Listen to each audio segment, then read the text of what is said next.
Physical is probably the only reason why a pastor would tell a wife to leave.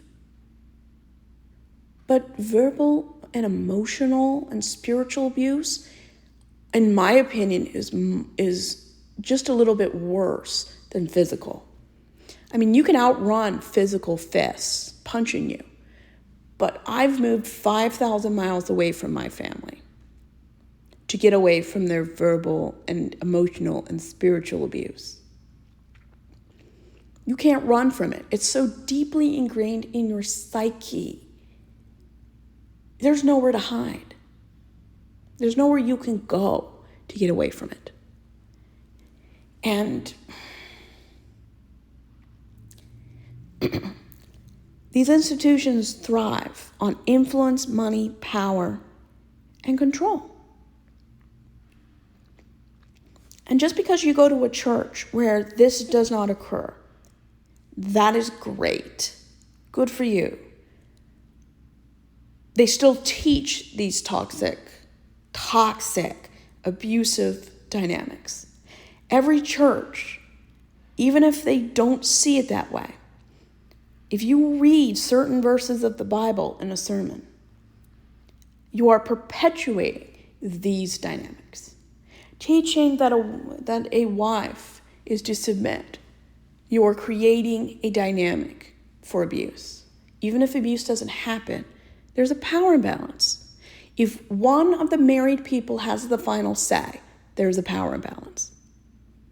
If the man leads the wife, that's a power imbalance. You cannot consent legally with a power imbalance. I mean, the wife can consent all she wants. But what happens if she withholds sex for 6 months? The husband would go to the elders and they would shame her, even if it's a legitimate reason. I'm not saying that some husbands and wives withhold sex purely for selfish reasons. What if the wife withholds sex for a legitimate reason? They don't feel safe. They don't feel valued. They could have a hormonal displacement. They could be recovering from disease, an illness, a disability. I mean, hormonally, it could be fluctuating hormones, which affects your sex drive. You could be depressed. You can honestly live in an environment, a home, where a man sucks the life out of you, literally. And I've known people.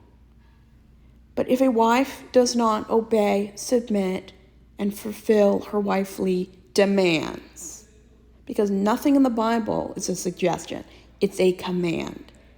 You cannot have an equal relationship. There is no equality in a religious-centered union. It does not exist. If one person has the final say, one person is expected to lead, the other follows.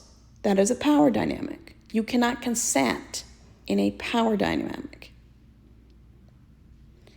Men elevate themselves, teach other men to do the same, and then teach women to teach women to be subjective. You're creating a power imbalance where women won't speak up, can't speak up, or has no clue that they need to speak up because abuse is so